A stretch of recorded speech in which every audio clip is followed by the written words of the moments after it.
Yan, great morning, blessed people. So, welcome to Digna Agari Vlog.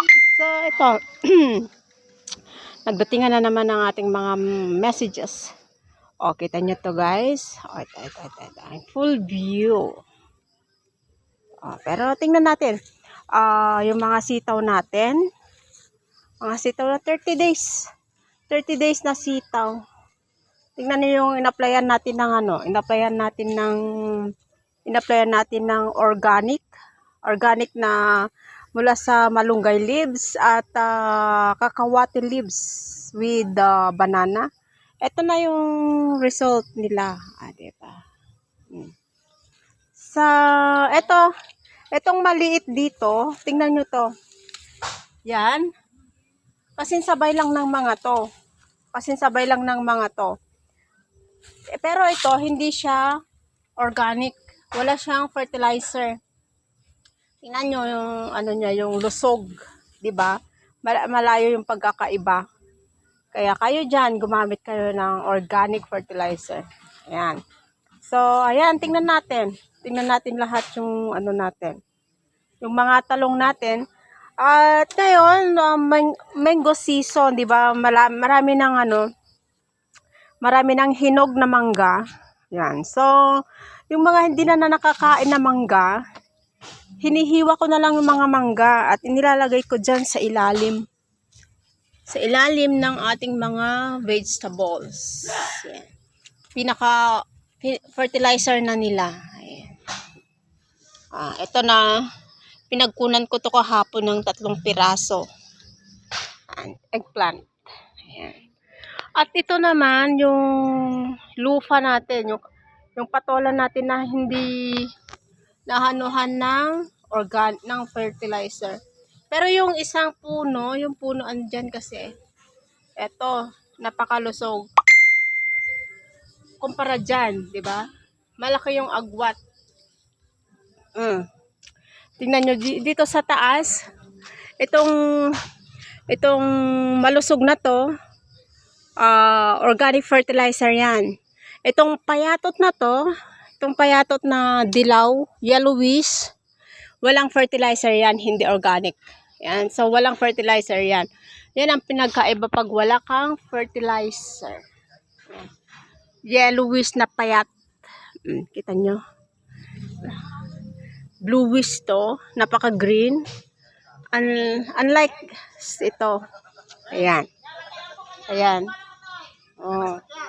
Tapos mga sitaw natin, okay na sila, malulusog nga. Tingnan nyo. Saka yung mga ibang eggplant natin, tingnan nyo, malulusog. Doon sa gilid, malulusog din. Yun. At dito sa gitna, walang fertilizer ito. Naman yung pinagkaiba ng may fertilizer at may fertilizer, di ba? Lusog. Etong dalawa na to na sitaw, may fertilizer yan, na-fertilize yan ng organic. Hindi nga naman tayo gumagamit ng inorganic fertilizer. All organic po tayo. Ayan. So, ito rin yung fertilizer natin, yung sa eggplant, oh. Yan. Ang dami ng bunga. Kasi nga ang ginagamit ko ngayon na fertilizer niya ay puro na fruit vegetables. Fruit veggies for yung fruit fermented juice. Ayan. Stress reliever nga naman. So, mag-start na silang start flowering. Ayan.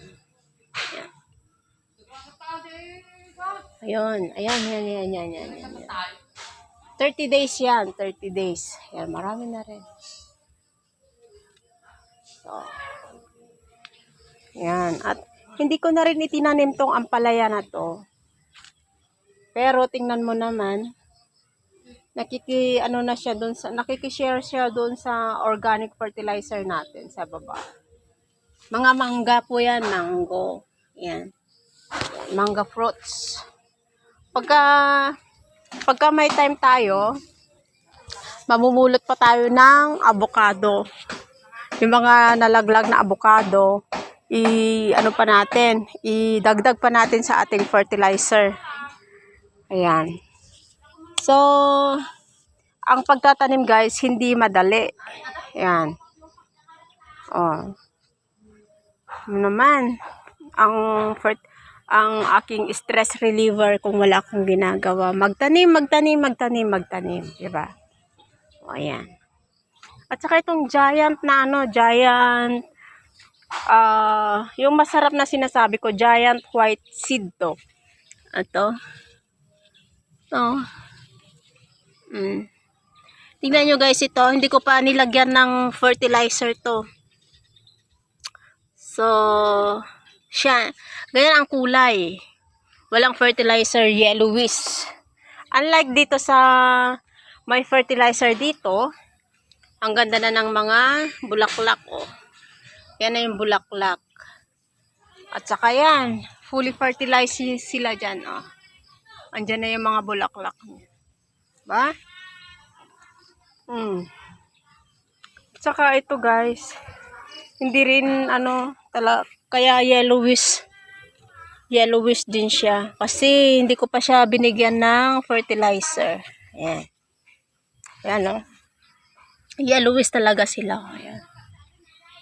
Oh. Ba? Ayan, oh. Yellowish nga sila pagka wala silang fertilizer. So, ang ginagamit kong fertilizer ngayon, yung mango. Ripe mango na lang siya. Kasi yung sweetness ng ripe mango, maganda rin yung na fertilizer para sa mga mamumunga ng halaman. Ayan. So, ayan guys. Tingnan nyo.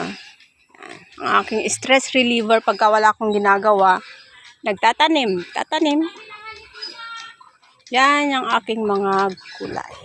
Ayan. Ayan. Thank you guys.